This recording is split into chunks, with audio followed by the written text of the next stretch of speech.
से आभार करते हैं, प्रकट करते हैं कि आपने अपने व्यस्त समय जो दिनचर्या से समय निकाला और इस कार्यक्रम में आप उपस्थित हुए। इस कार्यक्रम के आयोजन में सहयोग हेतु हम म्युनिसिपल कमेटी कठुआ के भी हृदय से आभार प्रकट करते हैं। ऐसे ही बिजली विभाग कठुआ, जल विभाग, लोक निर्माण विभाग और विशेष रूप से स्पोर्ट्स काउंसिल की मैनेजमेंट का, जिन्होंने ये परिसर हमें इस कार्यक्रम के लिए उपलब्ध करवाया, उनका भी हम धन्यवाद करते हैं। साथ ही साथ में डिस्ट्रिक्ट एडमिनिस्ट्रेशन डिस्ट्रिक्ट कठुआ का भी हम धन्यवाद करते हैं और प्रिंट और इलेक्ट्रॉनिक मीडिया के बंधु जो इस कार्यक्रम को आज कवर कर रहे हैं, उनका भी हम धन्यवाद करते हैं। इसके अतिरिक्त समाज के अन्य बंधु, सामाजिक संस्थाएं और कुछ विभाग जिनका प्रत्यक्ष और अप्रत्यक्ष रूप से हमें जो है सहयोग मिला है, हम उनका भी जो है धन्यवाद प्रकट करते हैं। अब मैं अपने इस कार्यक्रम में मंच पर उपस्थित अपने अधिकारियों के परिचय आपके समक्ष रखूंगा। तो अपने मंच में अपने बीच में उपस्थित हैं माननीय विद्यारतन जी। आपका निवास पटेल नगर कठुआ में है।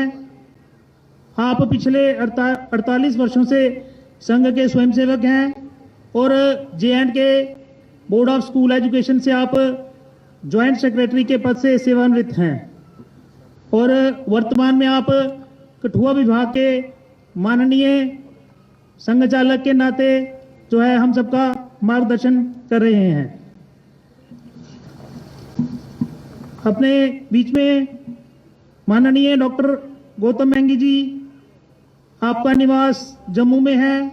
आप गवर्नमेंट डेंटल कॉलेज से प्रधानाचार्य के पद से सेवानिवृत्त हुए हैं और वर्तमान में जम्मू कश्मीर प्रांत के प्रांत संघ चालक के नाते हम सबका जो है मार्गदर्शन कर रहे हैं। अपने बीच में माननीय सीताराम जी व्यास, आप मूलतः रतनगढ़ राजस्थान से हैं।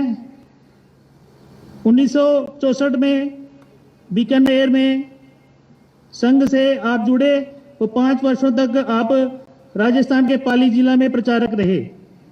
हरियाणा में आप हिंदू कॉलेज रोहतक से राजनीति विज्ञान के HOD के पद से सेवानिवृत्त हुए और 2021 से आप उत्तर क्षेत्र के माननीय क्षेत्र संचालक के नाते हम सबका जो है मार्गदर्शन कर रहे हैं।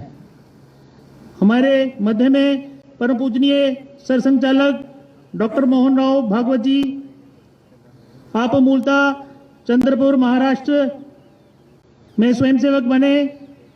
1974 से आप प्रचारक जीवन में हैं और अखिल भारतीय स्तर पर अनेक दायित्वों का निर्वहन करते हुए आप 2009 से परम पूजनीय सरसंघचालक जी के नाते भारत के साथ साथ देश विदेश में हम सबका मार्गदर्शन कर रहे हैं।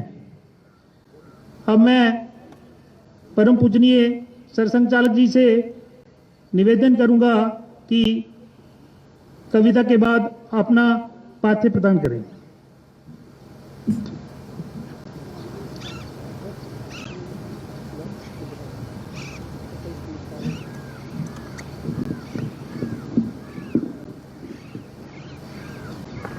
देव दुर्लभ वीर व्रत ले,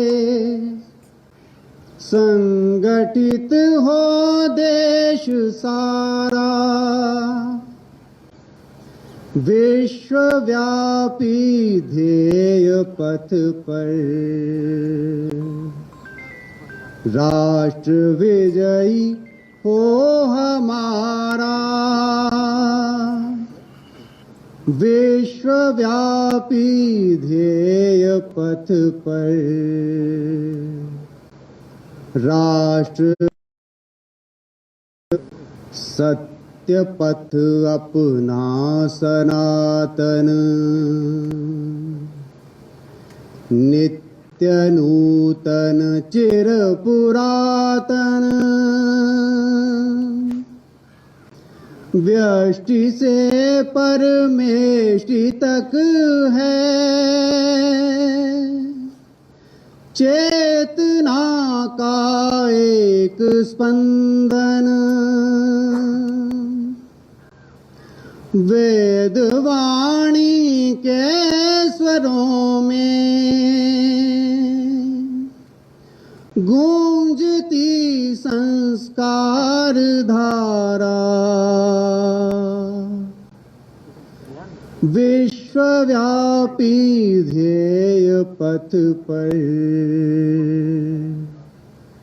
राष्ट्र विजयी हो हमारा विश्वव्यापी ध्येय पथ पर राष्ट्र विजयी हो हमारा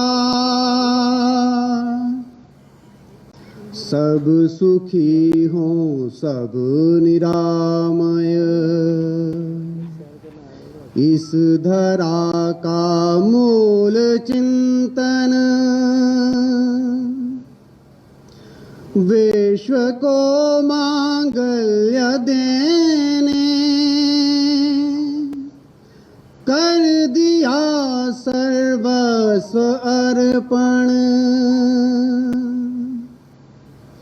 गरल पी कर शिव बने हम शक्ति का यह रूप न्यारा विश्वव्यापी ध्येय पथ पर राष्ट्र विजयी हो हमारा विश्वव्यापी ध्येय पथ पर राष्ट्र विजयी हो हमारा जननी है वसुधा हमारी मातृमन का भाव जागे एकता का मंत्र देकर जगति में एकात्म साधे विश्व गुरु के परम पद पर हो प्रतिष्ठित देश प्यारा विश्वव्यापी ध्येय पथ पर राष्ट्र विजयी हो हमारा विश्वव्यापी ध्येय पथ पर राष्ट्र विजयी हो हमारा देव दुर्लभ वीर व्रत ले संगठित हो देश सारा विश्वव्यापी ध्येय पथ पर राष्ट्र विजयी हो हमारा विश्वव्यापी ध्येय पथ पर राष्ट्र विजयी हो हमारा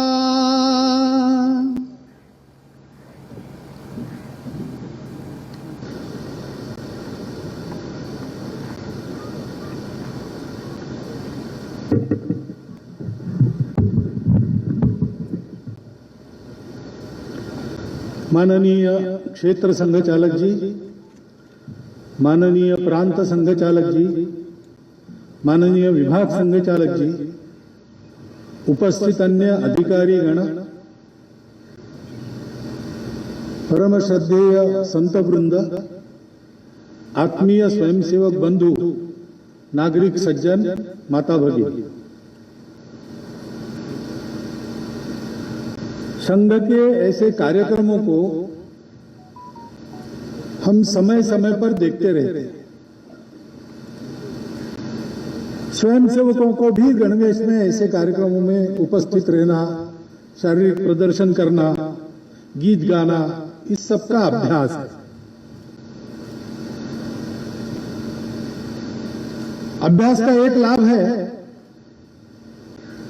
कि जो काम करते हैं अभ्यास के कारण वो अपने आप निर्दोष होते चलता है।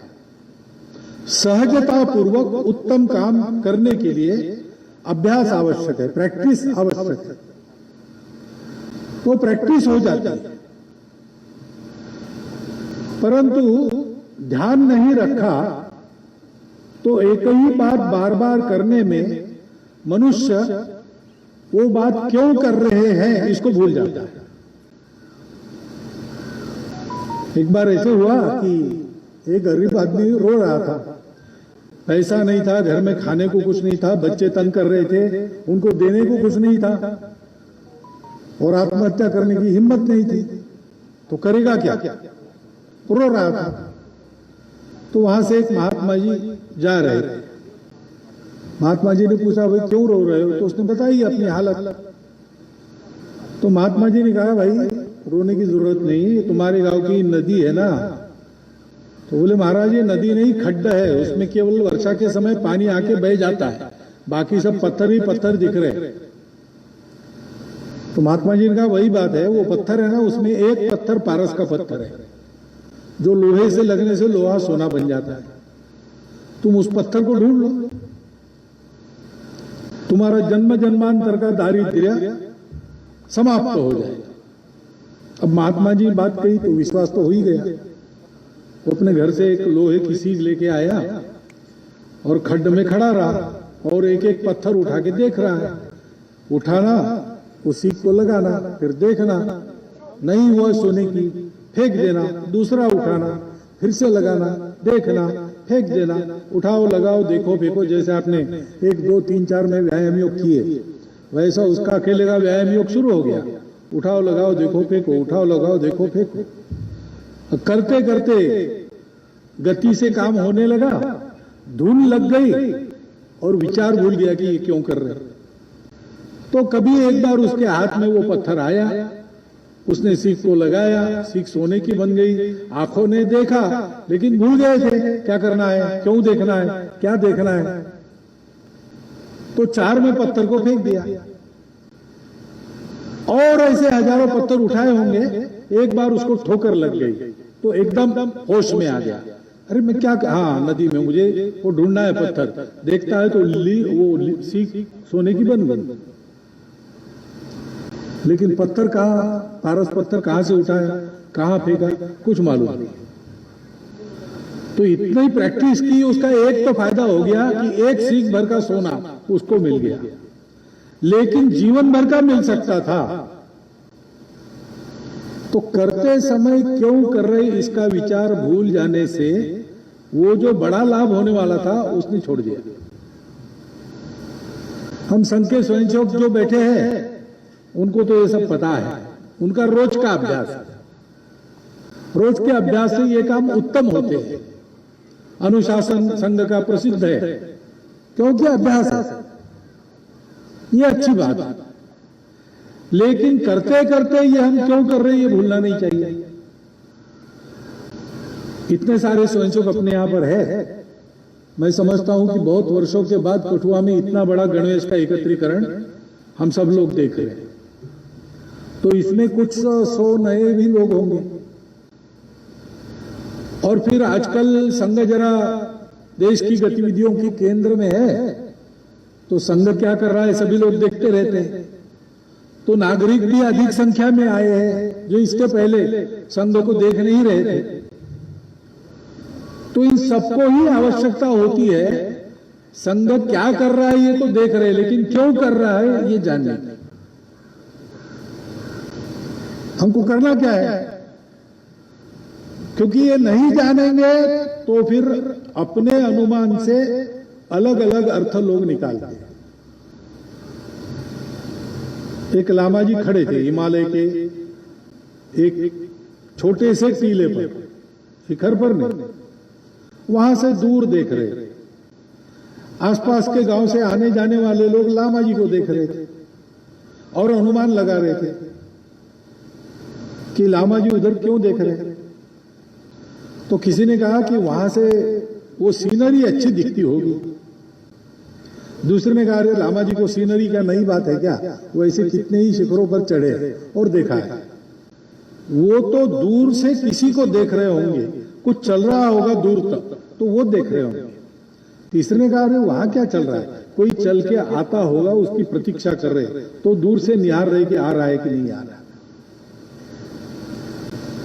फिर एक ने पूछ ही लिया लामा जी को कि लामा जी वहां खड़े होके आप क्या देख रहे हैं। तो बोले जो दिख रहा है वो देख रहा हूं। तो बोले क्यों देख रहे हैं। नहीं ऐसे ही मन हुआ इसलिए चढ़ गया, देखने का मन हुआ इसलिए देख रहा हूं, कोई कारण नहीं है। लेकिन नीचे जो लोग थे उनका कभी विश्वास नहीं हुआ कि ऐसा है, लेकिन वास्तव में लामा जी वही कर रहे थे। उनका मन हुआ टीले पर चढ़ो, देखो, देखा। ऐसे संघ क्या कर रहा है, बहुत अनुमान लगाते लोग। तो एक कार्यक्रम ही देखते हैं तो गीत सुन के कोई कहता है कि इनकी कोई संगीत चाला होगी अखिल भारतीय। युद्ध वगैरह देखा तो वे मार्शल आर्ट्स क्लब है, all India martial arts club. गणवेश वगैरह में तो ये पैरामिलिट्री वाले लोग हैं, ऐसा लोग मानते हैं। अब राजनीतिक दल में भी इसके कुछ स्वयंसेवक है तो आजकल प्रसिद्ध हो गए, तो फिर खबरें छपती है कि वो संघ के सरसंघ चालक आए हैं और चुनाव के लिए स्वयंसेवकों की नब्ज टटोल रहे हैं।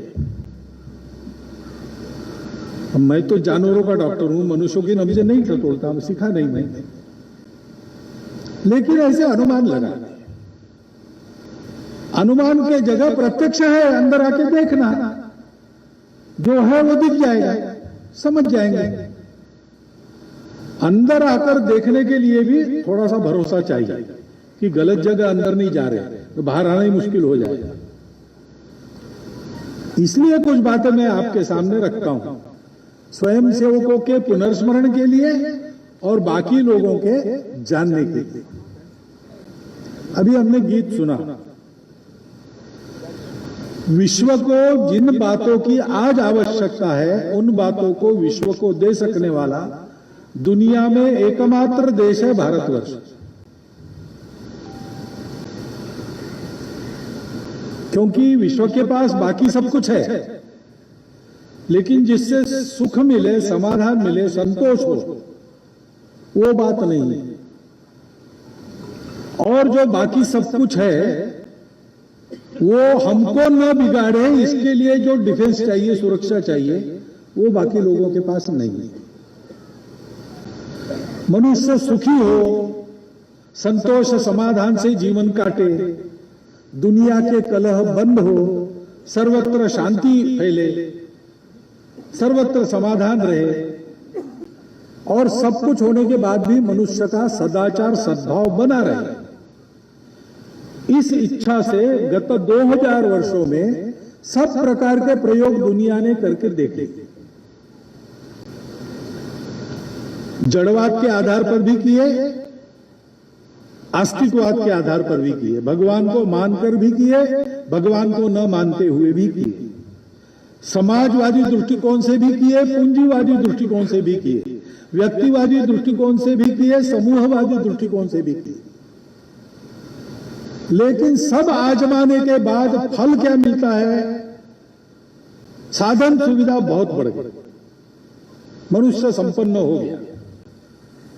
आज आप अपने घर में बैठकर दुनिया की किसी बात को गूगल बाबा के जरिए जान सकते हैं। किसी बात की जानकारी की कमी नहीं है। अभी तो घर बैठे बाजार भी आप कर सकते हो। यहां से एक क्लिक से अमेरिका में बैठे अपने मित्र से या अपने रिश्तेदार से बात कर सकते हो। बहुत सुविधा हो गई। पुराने समय में यात्रा करते थे लोग, पैदल जाते थे, बियड़ वनों में से जाते थे। कुछ लोग पशुओं के द्वारा मारे जाते थे, कुछ लोग डाकुओं के द्वारा भेजे जाते थे। जो जाके सही सलामत वापस आता था तो उसका उत्सव होता था गांव में, क्योंकि यात्रा में जाकर वापस आना आसान बात नहीं थी। लेकिन आजकल कुछ नहीं, बस ट्रेन से लेकर तो हेलीकॉप्टर तक सारी सुविधाएं उपलब्ध है।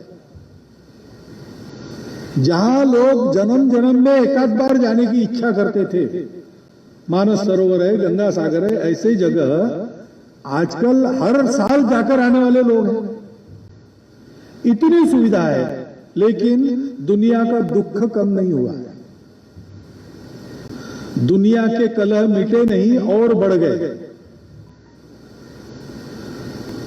अभी अभी कलह बंद हुए ऐसा लगा तो यूक्रेन का शुरू हो गया। यूक्रेन अभी खत्म नहीं हुआ तो उधर इस्राएल हमास उनका शुरू हो गया। ऐसे साल भर चलते रहे, झगड़े थमने का नाम नहीं। साधन सुविधा संपत्ति भी बढ़ गई, लेकिन अपराध भी बढ़ गए। छोटे छोटे बच्चे अपने विद्यालय में बंदूक लेके जाते और अपने सहपाठियों को भून देते। मानसिक विकृति बन गई, परिवार टूटने लगे, घटस्फोटों का प्रमाण बढ़ने लगा। ये सब हो रहा है। अपने सुख के लिए जो साधन हमने अपनाए, उन साधनों से भी ये खराबी हो रही है। तो अभी आर्टिफिशियल इंटेलिजेंस आ रहा है। पूर्वानुभव के आधार पर अनेक शास्त्रज्ञों को ये डर लगता है कि ये ला तो रहे हैं हम, लेकिन कहीं आज हम मशीन को चला रहे, मशीन कल हमको चलाने न लगे। इस उहापोह में दुनिया है, उसको रास्ता मिल नहीं रहा और उनको लगता है कि रास्ता भारत से ही मिलेगा, क्योंकि ऐसे ही उस समय के तंत्रज्ञान में नंबर 1 भारत था। सोने की चिड़िया कहलाता था। यहां गरीबी नहीं थी, भिखारी नहीं थे, चोरी नहीं थी, अप्रामाणिकता नहीं थी। सब लोग समाधान पूर्वक रहते थे। भाषा, पंथ, प्रांत, जाति पाति सब विविधता थी, लेकिन आपस में कलह नहीं था। ऐसा 1 नहीं 2 नहीं 3000 साल तक भारत रहा। अभी अभी तक भारत पर आक्रमणों का तांता शुरू होने के पहले तक भारत सब मामलों में दुनिया का नंबर 1 था। भारत के पास कोई प्राचीन कुंजी ऐसी है जिससे दुनिया को रास्ता मिल सकता है, और मिलता है। अभी G20 हुआ। G20 में मुख्यतः आर्थिक और भू राजनीतिक मामलों का विचार होता है। वो भी अर्थाधारित ही विचार होता है। व्यापारी मानसिकता से ही सारे देशों के मुख्य और प्रशासक वहां आते हैं, चर्चा करते हैं। लेकिन भारत में परिषद हुई, भारत यजमान बना, तो परिणाम क्या हुआ? अर्थाधारित विचार करने वालों ने वसुधैव कुटुंबकम के मानवीय विचार को स्वीकृत किया। आर्थिक विचार पर मानवीय विचार सवार हो गया। अब उसके क्रियाकलाप जरूर बदलेंगे। यह दिशा भारत में ही उनको मिलती और भारत में उनको मिलनी ही थी, क्योंकि भारत के पास अपना एक दृष्टिकोण है। वो थियरी नहीं है, वो प्रत्यक्ष अनुभूति है। भारत के पूर्वजों ने बहुत पहले ये जाना कि दिखता सब अलग अलग है, लेकिन एक से ही निकला है। विविधता में एकता को ढूंढना नहीं पड़ता है, क्योंकि एकता की ही सारी विविधताएं हैं। वो एक ही अपनी इच्छा से विविध बना है। विविधता में विचरण करना पड़ता है हम लोगों को भौतिक जीवन में। एकता का भान रख के चले तो सुख ही सुख है। इसलिए उस एकता को जानो, वो परम लक्ष्य है। सुख को ढूंढना है तो सुख बाहर नहीं है, सुख अपने अंदर है। गुलाब जामुन खाएंगे, कितने खाएंगे? खवैये लोग हैं, 100 खाते हैं, लेकिन 100 के बाद 101वां उनसे भी निगलना नहीं होता। फिर 10-25 और ठूसे जाएंगे तो निगल लेंगे, लेकिन एक समय आएगा कि वही गुलाब जामुन जैसा पहले था वैसा ही 125वां या 150वां उनके मुंह में ठूसेंगे तो उल्टी हो जाएगी। तो वो मिठास जो अच्छी लगती है वो गुलाब जामुन में थी कि अपने मन में थी? वो अपने मन में थी। और इसलिए सुख का उद्गम अपने अंदर है। जो सबके अंदर है वो ही हमारे अंदर है। जो एक विविध बना है वो सब में है। अपने अंदर उसको जानो और सब में उसको देखना सीखो, तो शाश्वत सुख मिलता है। और उसके लिए अपने व्यवहार को सत्य, करुणा, शुचिता और तपस, इन 4 मूल्यों की चौखट में रखकर जीवन जीना पड़ता है। सत्य यह है, एक के ही सब बने हैं, इसलिए सब अपने हैं। वसुधैव कुटुंबकम। स्वयं के लिए नहीं जीना, अपने लिए नहीं जीना, अपनों के लिए जीना, तो सुख मिलेगा। इस सत्य को मानकर और सत्य को करुणा के लेप में लपेटकर, क्योंकि सत्य बड़ा कटु भी होता है, सत्य को पहुंचाने के लिए मनुष्य में करुणा चाहिए। अपनों के लिए जीने के लिए भी करुणा चाहिए। प्रेम भक्ति का ही एक रूप करुणा है। उस करुणा के साथ चलो। और ऐसा अगर होना है तो आपको अंतर्बाह्य पवित्र होना पड़ेगा। विकारों के पीछे मत भागो। काम, क्रोध, लोभ, मोह, मद, मत्सर, ये षड्रिपु है, अपने 6 शत्रु है। इनसे दूर हटो, अपने अंतर को मुक्त करो। शरीर, मन, बुद्धि से पवित्र हो जाओ और उसको जानने की तपस्या करो। ऐसा पवित्र बनने की तपस्या करो। जो ऐसी तपस्या करता है, अपनों के लिए जीता है, मैं और बाकी सब, इनमें कोई अंतर नहीं है। ऊपर से दिखने वाली बातें अलग है, लेकिन अंदर सब माल एक ही है। ये जानकर जो चलता है वो मुक्त हो जाता है। उसको फिर दुनिया के बंधन रोक नहीं सकते। ये बात हमारे ऋषि मुनियों ने जीवन जीकर अनुभूति के आधार पर बताई, और आज भी ऐसा बता सकने वाले जीवन हमारे पास है, प्रत्यक्ष है। ये जो हमारे सनातन धर्म के मूल्य है, इसके आधार पर हम केवल उपदेश करते नहीं रहे, हमने अपना जीवन ऐसा बने, ऐसी आदतें लगाने वाली एक संस्कारों की व्यवस्था शुरू की। वो आदिकाल से अब तक चल रही है। वो हमारी संस्कृति है, सनातन काल से चलने वाली ये सनातन संस्कृति। ये सब हमारे देश में उपजा, लेकिन ये केवल हमारे लिए नहीं है, क्योंकि सब अपने हैं, तो ये सबके लिए है। हमने कभी इसको हिंदू वगैरह नाम नहीं दिया, हमने इसको सनातन धर्म का, सनातन संस्कृति का। इसके आधार पर दुनिया चलती है। दुनिया कैसे चलती है? पृथ्वी सूक्त की पहली ऋचा है, जिस सूक्त में वो प्रसिद्ध माता भूमि पुत्रो अहम पृथिव्याम ऐसी पंक्ति मिलती है, सब जगह लोग बोलते रहते। उस सूक्त के पहले पंक्ति में कहा है कि ये सृष्टि टिकी किस पर है? सत्य पर टिकी है। दूसरा कहते हैं कि संतुलित व्यवहार पर टिकी है। तीसरा कहते हैं कि सामूहिक व्यवहार पर टिकी है। चौथा कहते हैं कि तन मन की उद्देश्य की पवित्रता के आधार पर टिकी है। ये सारा वर्णन उसमें है। जीवन ऐसा बनाने के लिए ज्ञान तो हो गया बुद्धि में, मन ने तो मान लिया, लेकिन शरीर को आदत लगानी पड़ती है। तो छोटी छोटी बातों की आदत कराने वाली संस्कार पद्धति, संस्कृति, जिससे हमारा समाज का स्वभाव बना, हमारे समाज की संस्कृति बनी। वो हमारी संस्कृति है।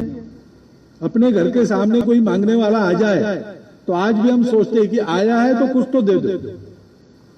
पूरी मांगे नहीं कर सकते आप, लेकिन मुट्ठी भर चावल ही दे देंगे, एक आध पैसा ही दे देंगे। और देंगे तो किसके हाथ से देंगे? घर में जो छोटा बच्चा है उसको भेजेंगे, क्योंकि उस बच्चे को बचपन से पता रहेगा कि हमारे घर में जो भरा पड़ा है वो केवल हमारे अपने लिए नहीं है। जो जरूरत वाला व्यक्ति घर के सामने आता है उसका परिचय बिना पूछे उसको जरूरत है, इसमें से देना है। हम ट्रस्टी है, संपत्ति हमारी नहीं है, संपत्ति राजा की नहीं है, संपत्ति भगवान की है। राजा भी ट्रस्टी है, हम भी ट्रस्टी हैं। इस प्रकार की बड़ी बातों की आदत करने वाली छोटी छोटी बातें, उनको कहते हैं संस्कार। वो हमारे पास है। उसके आधार पर जो जीवन बनता है वो जीवन स्वयं संपन्न होकर सबके जीवन को संपन्न करता है, सृष्टि को भी संपन्न करता है। ये दुनिया को पता है, हमने ये किया है, आज फिर से उसकी आवश्यकता है। जब स्वामी जी कहते हैं, स्वामी विवेकानंद जी, कि दुनिया को धर्म देने के लिए भारत का जन्म है, भारत धर्म प्राण देश है, या योगी अरविंद कहते हैं कि सनातन धर्म का उत्थान ही भारत का उत्थान है, सनातन धर्म के उत्थान के लिए ही हिंदू राष्ट्र का उत्थान होता है। तो वो जो धर्म है वो पूजा पाती या खान पान नहीं है, उसका एक छोटा अंग वो है, और उसमें विविधता है। आपके रुचि को पूरा स्वातंत्र है। धर्म वो है जो धारणा करता है, सबको जोड़ता है, कलह मिटाता है, भेद मिटाता है, सबको जोड़ के ऊपर उठाता है। दुनिया का संतुलन हो गया, जिसके आधार पर सृष्टि टिकी रही थी, वो एक फैक्टर चला गया, वापस कैसे आएगा? धर्म संतुलन देता है। धर्म एक्सट्रीमिज्म पर नहीं जाता, बीच में चलता है, मध्यम मार्ग है, तथागत ने कहा है। सारी भारतीय विचार परंपराएं, आस्तिक हो नास्तिक हो, इस बात का प्रतिपादन करती है, धर्म चाहिए। वो दुनिया को देना ही अपना कर्तव्य है, दुनिया के हित के लिए वो अनिवार्य है। भारत का वो ईश्वर प्रदत्त कर्तव्य है, भारत के जन्म का वो प्रयोजन है। उसके लिए सारे आघात सहन कर भी भारत जिंदा है। यूनान मिस्र रोमा सब मिट गए जहां से। कुछ बात है कि हस्ती मिटती नहीं हमारी। वो हस्ती क्या है? वो ये है, हमको ये काम करना है, इसलिए हम इतने सारे उतार चढ़ाव इतिहास के देखकर भी आज जिंदा है। हमारी संस्कृति सही, हमारे धर्म सही, ऊपर की बातें बदली, लेकिन हृदय वही है, वृत्ति वही है, दृष्टि वही है। तो ये देने के लिए हमको लायक बनना पड़ेगा। लायकी की बातें कौन सी है? पहली बात है कि दुनिया दुर्बलों का नहीं मानती। दुनिया उसका मानती है जिसमें कोई शक्ति है। दुनिया उसका मानती है जो बोलता है वैसा उसका जीवन है। हम लोगों को ऐसा बनना पड़ेगा। हम भारत के लोग हैं। हम कौन है? हम हिंदू हैं। हिंदू क्या है? हिंदू धर्म है। हिंदू पूजा नहीं, हिंदू खान पान रीति रिवाज नहीं, सभी पूजाओं का स्वीकार करने वाला, सभी खान पान रीति रिवाज के लिए जिसमें जगह है, ऐसा जो केवल टॉलरेट नहीं करता, एक्सेप्ट करता है और रिस्पेक्ट करता है, ऐसा विचार लेके जो चलता है वो हिंदू है। यह भारत का परंपरा से चलता है और विचार है। यहां परंपरा से ऐसे लोग बसे हैं। और जो भी पूजा पद्धति किसी की हो, भारतीय संप्रदायों की तो कोई बात ही नहीं, उन सब में यह बात है। बाकी सब अलग अलग होगा, लेकिन निकलने का बिंदु, प्रस्थान बिंदु एक है। क्या? एक से सब निकला है। सुख के बारे में सबकी कल्पना है कि सुख बाहर नहीं, सुख अपने अंदर है। सुख संतोष में। और ये सब है तो रहना कैसे, इसके बारे में सबका उपदेश समान है। सनातन की भाषा में कहना है तो सत्य, अहिंसा, अस्तेय, अपरिग्रह, ब्रह्मचर्य, तप, शौच, स्वाध्याय, संतोष, सत्य प्रणिधान, यही 10 बातें अपने अपने शब्दों में भारत के सब पंथ संप्रदायों ने अपने अनुयायियों के लिए बताई है कि ऐसे रहो। अंतर केवल पूजा का है, खान पान के नियमों का है, पर्व त्योहार अलग अलग होंगे, कई बहुत सारे तो एक ही है।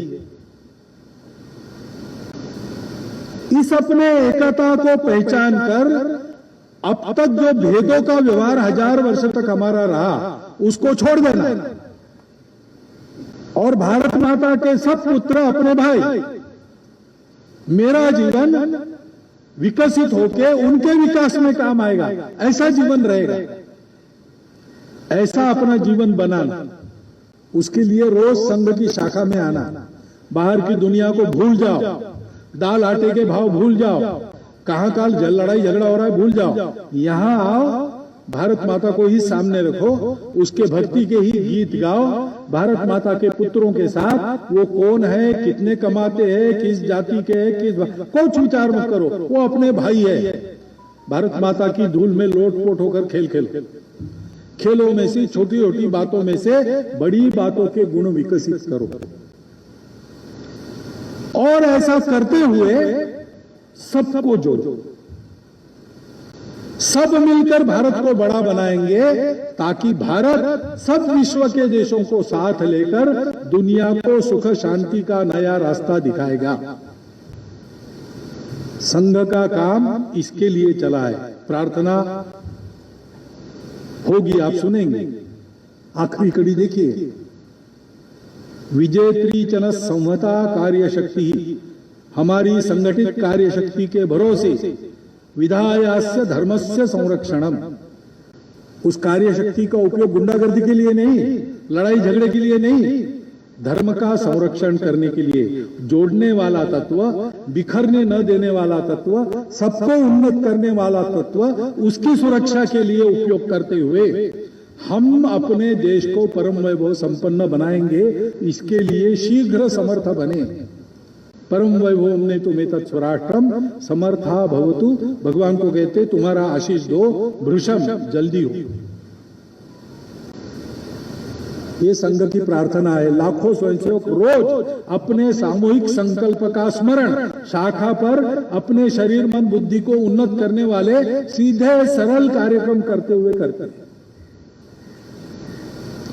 छोटी छोटी बातों की चिंता करते हैं तो बड़े बड़े प्रकरणों में संघ के स्वयंसेवक सबसे पहले पहुंचकर समाज को राहत देते। इसमें कोई आश्चर्य हमको नहीं लगता। अंग्रेजी में एक कहावत है, take care of pennies, pounds will take care of themselves. बड़ी लंबी चौड़ी बातें करने कोई मतलब नहीं भैया, पहले तुम अनुशासन में रहना सीखो। देश में कंट्रोल चाहिए, अगर देश में चाहिए तब होगा, लेकिन पहले अपनी चप्पल लाइन में रखो। तुम जब बात नहीं करनी है तब बात न करना, चुप रहना सीखो, दक्ष में स्थिर खड़ा रहना सीखो। छोटी छोटी बातें, लेकिन इससे मनुष्य का शील बनता है। सो एन एक्शन, एक कुर्ती को बो, रीप ए हैबिट, एक आदत को काटो। Sow an habit, sow a habit, एक आदत को बो, रीप ए नेचर, एक स्वभाव को बनाओ। Sow a nature, reap a character, स्वभाव को बो, चरित्र को काटो। व्यक्तिगत चारित्र्य और राष्ट्रीय चारित्र्य दोनों, हमको भी शुद्ध रहना है, पवित्र रहना है। दुनियादारी के कीचड़ में उतरकर भी अपने आप को उससे अलग रखकर उससे डील करना है, उसको हैंडल करना है। ये प्रपंच की कुशलता है। कुशलस्य उपसंपदा, ऐसा तथागत ने कहा है। योगः कर्मसु कौशलम, ऐसे श्री कृष्ण ने कहा है गीता में। उसका अर्थ यही है। दुनिया में निकलते हैं तो प्रकृति स्वभाव के अनुसार चलता है। तो हम अहिंसक है, लेकिन सामने से कोई नाग जा रहा है तो हम उससे बचेंगे जरूर, उसको जाके मारेंगे नहीं, सर्पमित्र को बुलाएंगे, उसको छोड़ देंगे जंगल में। लेकिन जानबूझकर मैं तो अहिंसा का पालन करने वाला हूं, मुझे कुछ नहीं करेगा, इसलिए उसके सामने नहीं जाता। ये कुशलता है। शक्ति संपन्न इतने बनो कि दुनियादारी के जंजाल में हम पर कोई कीचड़ का धब्बा न लगे। हमको तो आज बहुत इसकी जरूरत इसलिए है कि आज अनुकूलता का जमाना है। हमको सब लोग चाहते हैं, हम पर विश्वास रखते हैं। हमको जितना उन्होंने देखा है उसमें उनको ध्यान में आया है कि ये लोग अच्छे हैं और सद्भावी है, तो हमसे अपेक्षा भी करते और हमारी प्रतिज्ञा भी है, तो हम काम भी करते हैं। लेकिन करते करते जहां जाएंगे वहां के वातावरण का कुछ तो परिणाम होता है। हमको यह अहंकार करने की जरूरत नहीं कि हम नहीं बिगड़ेंगे, हम नहीं बिगड़ सकते। और इसलिए हमारे लिए एक तो उपाय है, रोज की शाखा है। रोज शाखा में आकर अपने तन मन को फिर से पवित्र कर 30 घंटा उस पवित्रता का उपयोग करो काम करने के लिए। कुछ मन पर मैल जमा हुआ होगा, विरोध के कारण कुछ मन में रंज हुआ होगा, क्रोध आया होगा, सब धो डालो शाखा में, अपने आप को ठीक करो, फिर लग जाओ। हमारे पास उपाय है, उस पर टिके रहना चाहिए। तो ये बड़े काम करते समय अपने स्खलन से हम बचेंगे। संघ इसलिए है, ये जो सारे काम हो रहे हैं समाज में स्वयंसेवकों के द्वारा, वो स्वयंसेवकों के अलग स्वतंत्र स्वायत्त काम है। उस पर संघ का कोई बस चलता नहीं है और संघ चलाना चाहता नहीं अपना बस। कोई रिमोट या डायरेक्ट कंट्रोल नहीं है कहीं पर। स्वयंसेवक संख्या में तैयार हुए हैं, उनको विचार है, उनको संस्कार है, वो अपना काम करेंगे, संघ का विश्वास है, उन पर छोड़ दिया। संघ क्या करता है? संघ ऐसे लोगों को तैयार करता है, और जो तैयार हो वो अगर ऐसा नित्य शाखा में आए तो उनको तैयार रखते हैं। इसलिए शाखा का आग्रह है। संघ यानी शाखा, शाखा यानी कार्यक्रम, क्योंकि कार्यक्रमों से आदत बनती है, आदतों से स्वयंसेवक बनता है, उसका शील बनता है। तो शीलवानों की शक्ति हमेशा अच्छे कामों के लिए काम में आती है। जिनका शील नहीं है वो क्या करते हैं? विद्या विवादाय धनम मदाय शक्ति परेशान पर पीड़नाय। धनवान हो गए तो मदान्ध हो जाएंगे, विद्या प्राप्त हुई तो विवाद करेंगे, सब जगह विवाद ही पैदा करेंगे, अपना नैले पे दैला हर जगह जमाने की कोशिश करेंगे। और शक्ति है तो दूसरों को कष्ट देने में उसका उपयोग करेंगे। लेकिन शीलवान जो है ये खलस्य, साधुओं का, दुष्टों का ऐसा है। साधु विपरीतम है, इसके उल्टा है। ज्ञानाय दानाय च रक्षणाय। विद्यावान लोग दूसरों का ज्ञान बढ़ाने के लिए उसका उपयोग करते हैं, धन का उपयोग दान करने के लिए करते हैं, और शक्ति का उपयोग दुर्बलों की रक्षा के लिए करते हैं। ऐसा शील उत्पन्न करना व्यक्तिगत दृष्टि से भी और राष्ट्रीय दृष्टि से भी। व्यक्तिगत दृष्टि से अहिंसा आवश्यक है, अनिवार्य है, हमारे धर्म के मूल्यों में से एक है। करुणा और अहिंसा दो अलग बातें नहीं है। परंतु दुनिया में दुष्टों से दुर्बलों की रक्षा करनी है तो हाथ में शस्त्र धारण करना पड़ता है। इसका अनुभव तो हम स्वतंत्रता के बाद बार बार ले चुके हैं। और इसलिए राष्ट्रीय संदर्भ में चारित्र्य का विचार करते समय एक के गुण का विचार नहीं करना पड़ता, सबकी सुरक्षा, सबके हित का विचार करना पड़ता है। अहित करने वाले, समाज को तोड़ने चाहने वाले, देश को तोड़ना चाहने वाले, उनके लिए जिस उपाय से उनका निराश होगा उस उपाय को करना, यह अहिंसा ही है। ऐसे हमारे व्यक्तिगत सद्गुण हैं। उन व्यक्तिगत सद्गुणों का व्यक्तिगत जीवन में पूर्ण स्थान है। राष्ट्रीय संदर्भ में हो सकता है कि हमको सबके हित के लिए कुछ विचार करना पड़े, नियम और अनुशासन पालन का युधिष्ठिर का स्वभाव था। तो द्यूत में नियम था क्षत्रियों के लिए, द्यूत का आह्वान हो तो पीठ नहीं दिखाना। तो मालूम होकर भी कि दूसरे बार बुलाया, फिर से कुछ षड्यंत्र होगा, खेलने के लिए गए। क्यों? अनुशासन पालन करते। लेकिन उनको स्वर्ग का भी अनुशासन पता था कि स्वर्ग में सभी मनुष्यों को भी प्रवेश नहीं है सदैव, केवल पुण्यवानों को मिलता है। कुत्ते को प्रवेश तो मिल ही नहीं सकता। लेकिन उन्होंने कहा कि हमारे साथ चल के ये कुत्ता आया इतना दूर तक, मेरे चारों भाई और मेरी पत्नी वो दोनों पीछे छूट गए, उनके प्राण चले गए, लेकिन ये कुत्ता मेरी साथ दे रहा है। वो अगर सदैव नहीं आता मेरे साथ तो मुझे स्वर्ग नहीं चाहिए।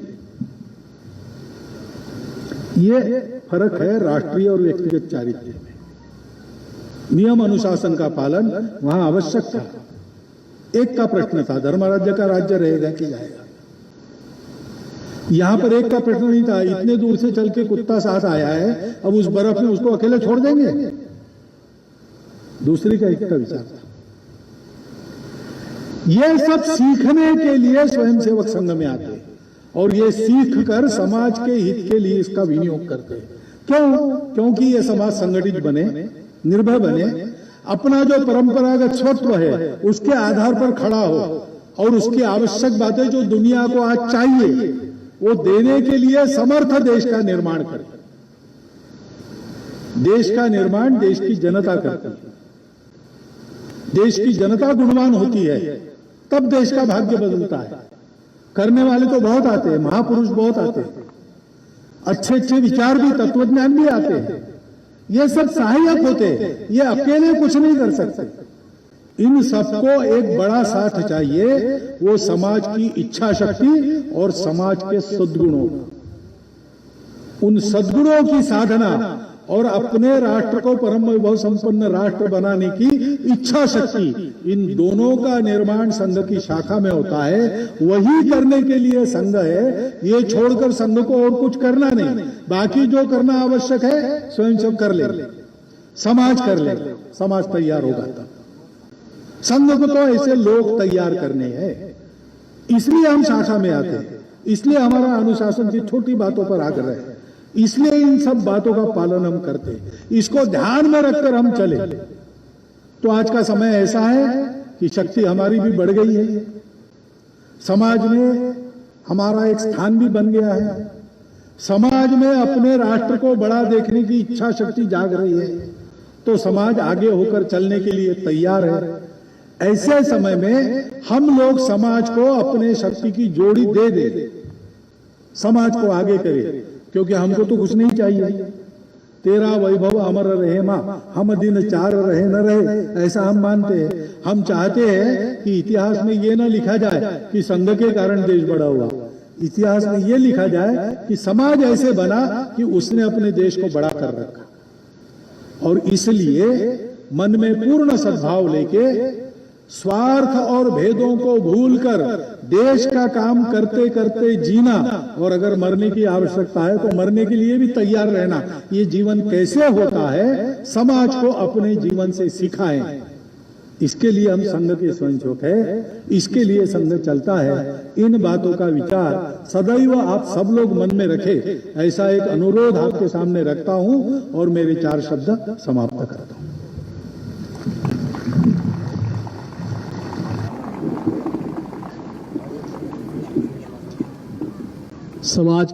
समाज के बंधुओं व माताओं बहनों से आग्रह है कि उत्तिष्ठ की आज्ञा के बाद सभी अपने स्थान पर खड़े रहेंगे। सावधान, उत्तिष्ठ, रमा।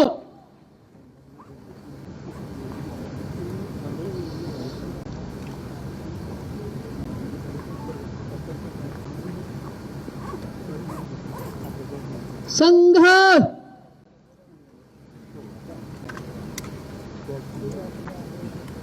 तक्ष,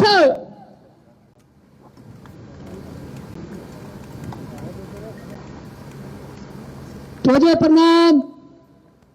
1 2 3।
स्वाम वृत आहर्म स्वस्थ